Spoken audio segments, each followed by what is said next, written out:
welcome back to the Iceberg Lounge. It's me, it's ICE, Thomas R.J. Engel, and welcome to the Iceberg Lounge. Remember to like, comment, share, pin, post to Reddit, heart it, retweet it, give it a thumbs up, hit the bell.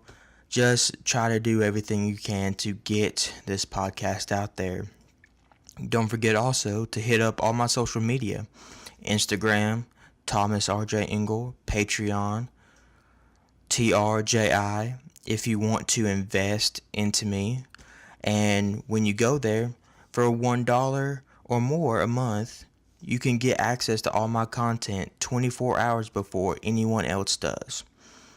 But there's also Snapchat at TRJ Engel, Twitter, Thomas R.J. Engel, and go ahead and check out my website, thomasrjengel.wordpress.com. So, with all that being said, let's get into the show. This episode, we're going to be talking about the top 10 major championships and or accomplishments you can do as a pro wrestler in WWE.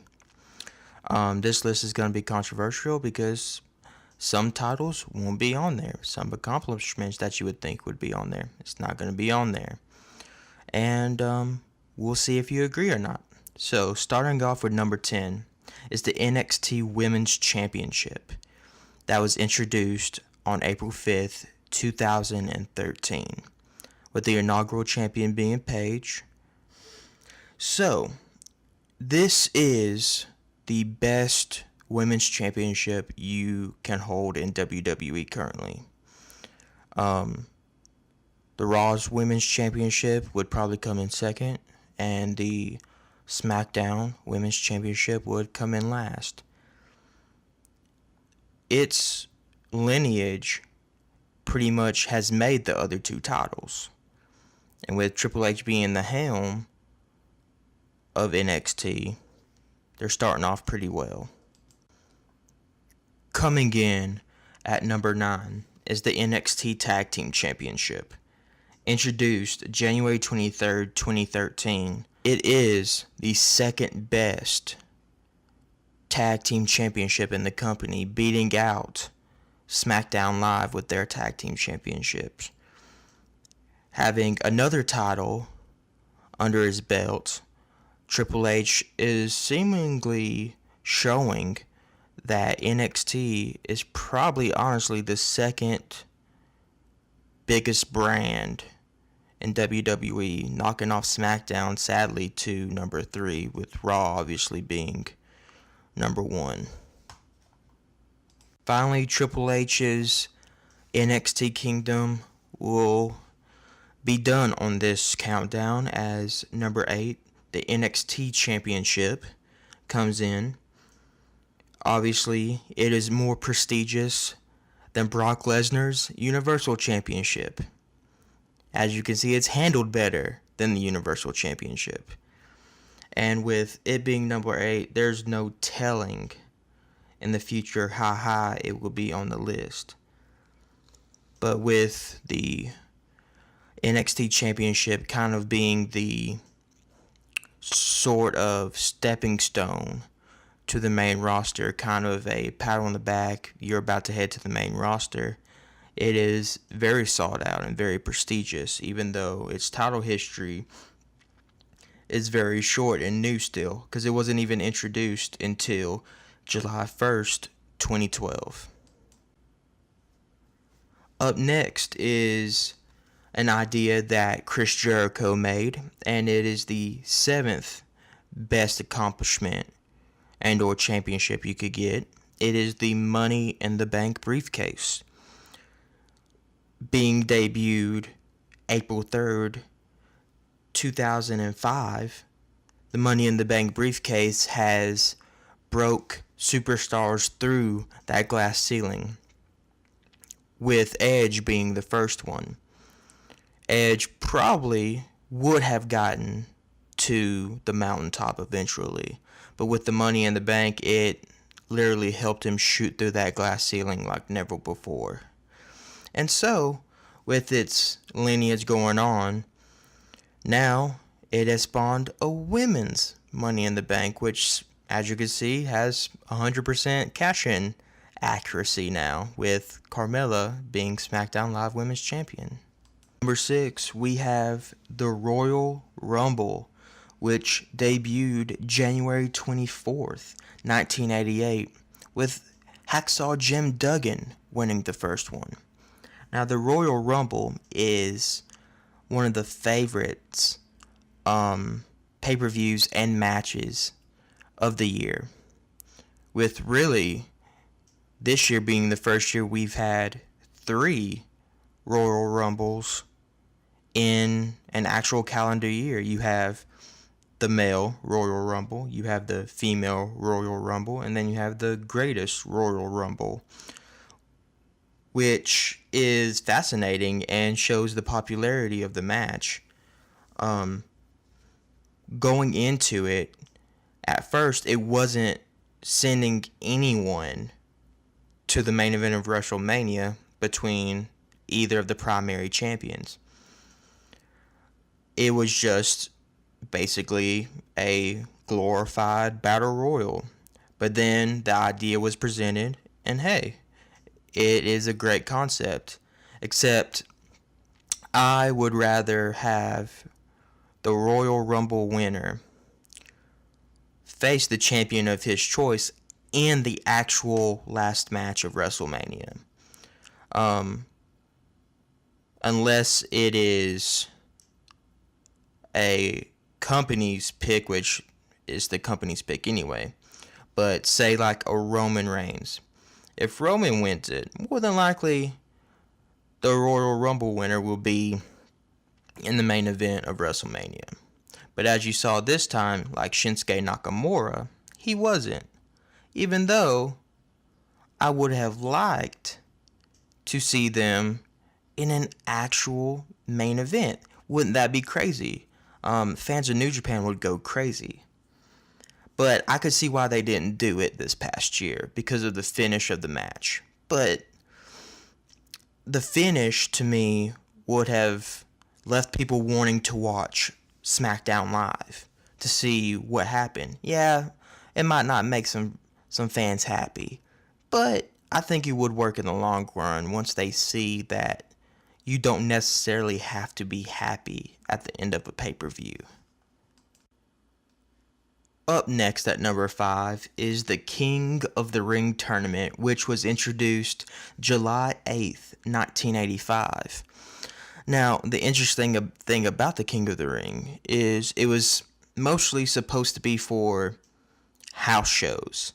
So there would be a reason to go to it to bring more fans in, because fans would be interested in a one-night tournament. But then it ended up getting bigger, and so we have the King of the Ring tournament now being exclusive to the UK division, which I think perfectly fits it since they're under a constitutional monarchy. But with this, will they get a shot at a primary championship like it used to be, or will it just be you get a shot at Pete Dunne? Either way, I would be fine with it, because, I mean, Pete Dunne is an amazing professional wrestler. It's just, will it be for a major or a secondary title? But I like how the UK division is getting this tournament, and hopefully they stay having this tournament. Maybe eventually it will be for a WWE championship, which I don't know if it is or not. I could be wrong, and it is for a WWE and or Universal Championship. But I guess we'll just have to sit here and see.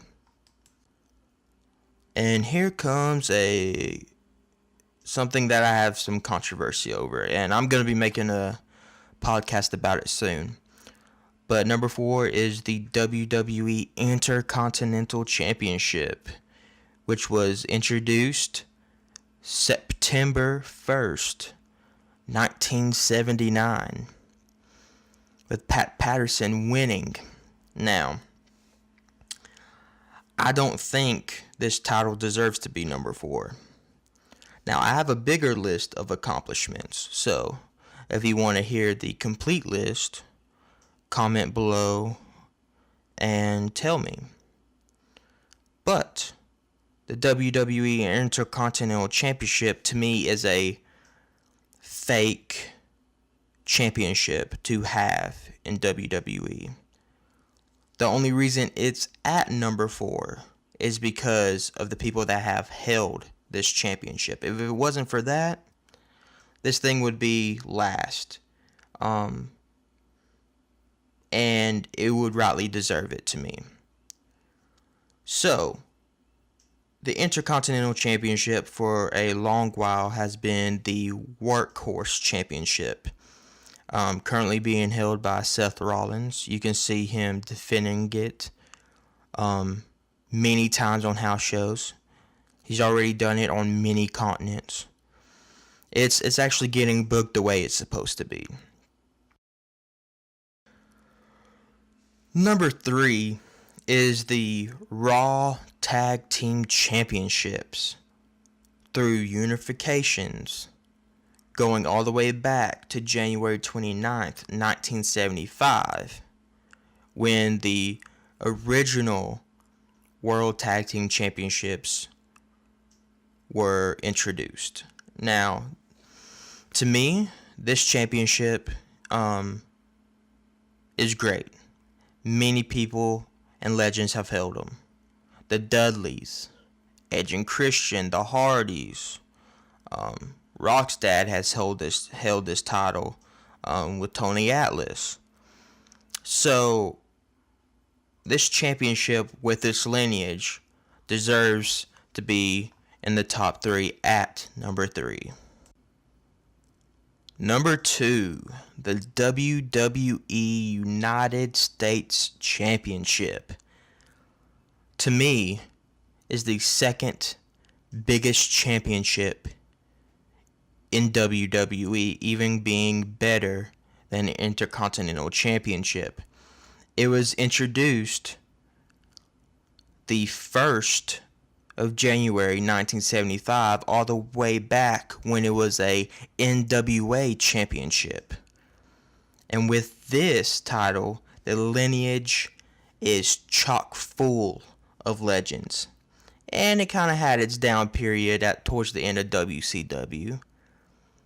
And even in WWE, it's had its moments. But to me, this championship is the second most prestigious championship in WWE currently today. And finally, number 1, which shouldn't be a surprise, is the WWE World Championship, being introduced April 25th, 1963, but you can trace its lineage back to the first World Heavyweight Championship back May the 4th, 1905. It is the most prestigious championship in WWE, and going out on a limb here, but probably in North American wrestling and probably the world in general. But the WWE Championship, first won by Buddy Rogers, now currently held by AJ Styles, is the top prize that you can get and or accomplishment in World Wrestling Entertainment. Before we get out of here, I would like to shout out my Patreons. Currently only have 2 right now, but hey, that's okay. I would like to shout out my first Patreon, Seth, and my second one, Alton. Thanks for supporting the Iceberg Lounge and investing into this. And thanks for listening, everyone, to the Iceberg Lounge. I'm your host, Thomas R.J. Ingle. And always remember, all to God.